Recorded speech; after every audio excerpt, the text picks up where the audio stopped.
اس بے سر کے لاشے کے سینے میں سر رکھ کے سکینہ سو رہی ہے. بچی کو اٹھایا, حیران ہو کر پوچھا میری بچی یہ تو کہاں سو رہی؟ کہا پھوپھی اماں مجھے چھوڑ دو, میں بابا کے سینے پہ آرام کر رہی. میری شہزادی سکینہ تو نے پہچانا کیسے کہ میرے بابا کا سر ہے, یہ تیرے بابا کا جسم اثر ہے؟ وہ بچی کہتی ہے پھوپھی اماں مجھے نہیں معلوم, میں تو دوڑ رہی تھی میدان میں, میرا دامن جلا ہوا تھا اور میں چلاتی پھر رہی تھی بابا بابا بابا. اس لاشے سے آواز آئی تھی میری بچی یہاں آ جا, میری بچی یہاں آ جا میرے پاس. یعنی یہ وہ سکینہ ہے جس نے شام غریبہ میں بھی اپنے بابا کا سینہ ڈھونڈا تھا.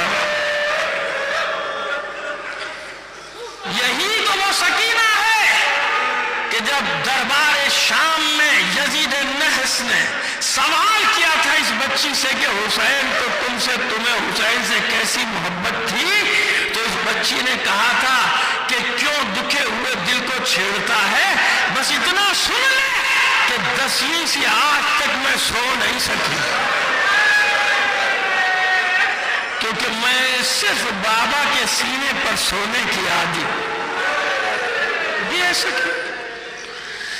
اور کوئی بعید نہیں کہ وہ جو منظر پیش کیا جاتا ہے کہ زندان میں سکینہ کا عالم یہ تھا کہ صبح سے شام تک دروازے زندان پہ, درے زندان پہ, اور جب اندھیرا ہو جاتا تھا تو پوری رات سسکیاں بھر کے روتی رہتی تھی. دروازے زندان پہ کیوں بیٹھی رہتی تھی؟ کوئی آنے جانے والا نظر آ جائے, شاید عراق کا. اگر کوئی کبھی نظر آ جاتا ہوگا تو بچی پوچھتی ہوگی کیا کربلا سے گزرے گا؟ مسافر کہہ دیتا ہوگا اگر نہیں بھی جا رہا تو تیرے سبب سے چلا جاؤں گا, بتا.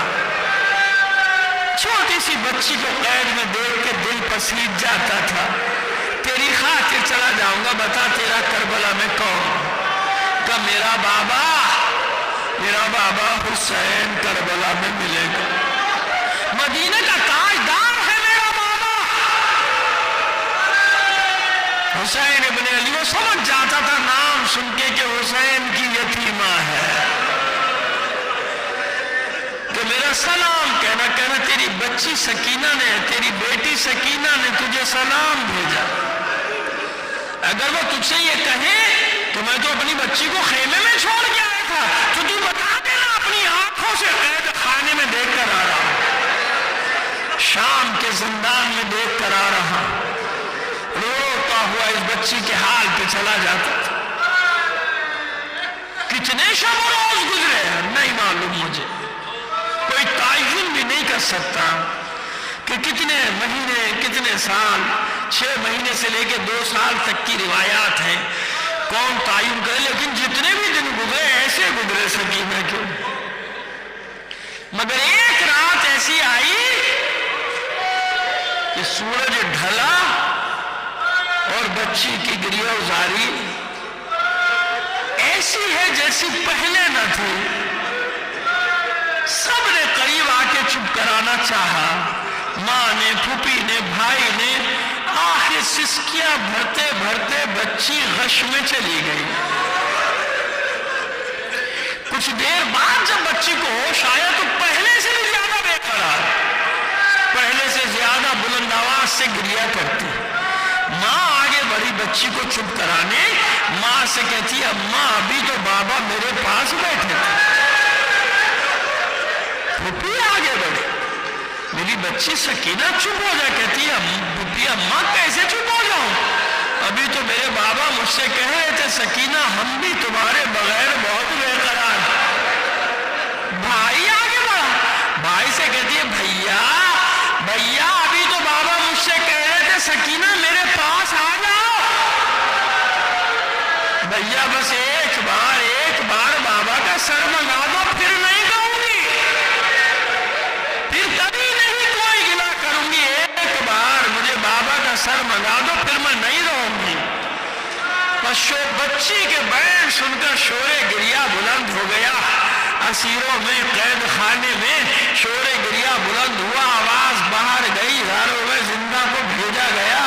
حال جاننے کے لیے سید سجاد آگے بڑھے، آگے بڑھ کر کہا بھائی آج میری بہن کی حالت بہت خراب ہے، بس کچھ دیر کے لیے اس کے بابا کا سر لا دے، پھر نہیں روئے، اس کی تسلی ہو جائے۔ پیغام دیا گیا، اجازت دی گئی، سر لے جاؤ تاکہ یہ شور گریہ ختم ہو سکے۔ حسین کا سر لایا گیا، سر حسین آیا، سید سجاد کو دے دیا گیا۔ سید سجاد نے آنسو کا نذرانہ دیا، بابا کی پیشانی کے رخساروں کے بوسے لیے، سینے سے لگایا، آواز دی سکینہ لو بابا کا سر آ گیا۔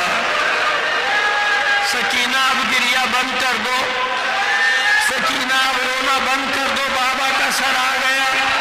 دوڑتی ہوئی بچی آئی، بھائی کے ہاتھ سے بابا کا سر لیا اور زمین پہ بیٹھ گئی، زندان کی زمین پہ بیٹھ گئی، گود میں سر ہے، اپنا منہ بابا کے منہ پہ رکھ دیا۔ بابا جب مجھے چھوڑ کر ہی جانا تھا تو ساتھ کیوں لائے تھے؟ بابا آپ کو معلوم تھا آپ کی سکینہ آپ کے بغیر نہیں رہ سکتی، تو مجھے سینے پہ سلانے کا سونے کا عادی کیوں بنایا تھا؟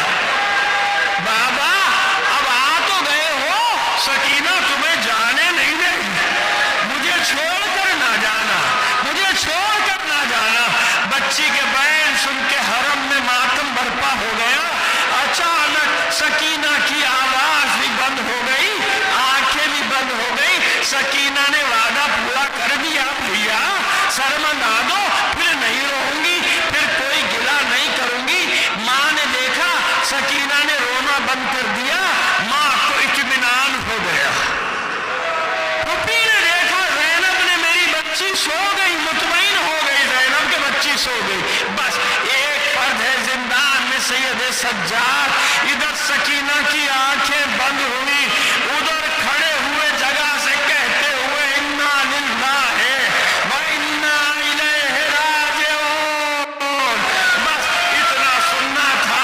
ثانیہ زہرا گھبرا کر کہتی ہے اے سید سجاد ابھی تو میری بچی سوئی ہے، ابھی تو اس کی آنکھیں بند ہوئی ہیں، ابھی تو اس نے رونا بند کیا، یہ تم نے کیسا کلمہ زبان پہ جاری کر دیا؟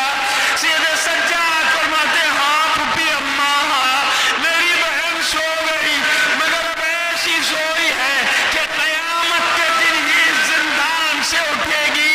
ارے سید سجاد نے اسی کرتے میں، اسی پیراہن میں اپنی بہن کی قبر بنا دی زندان میں۔ واقعہ کربلا تمام ہو گیا، قیدی قید سے رہا کر دیے گئے، ہماریاں تیار ہیں، بیویاں سوار ہونے جا رہی ہیں۔ ثانیہ زہرا نے سید سجاد کو بلا کے فرمایا اے بیٹا سید سجاد تمہاری ماں ام رباب کا پتہ نہیں چلتا کہاں ہے؟ سید سجاد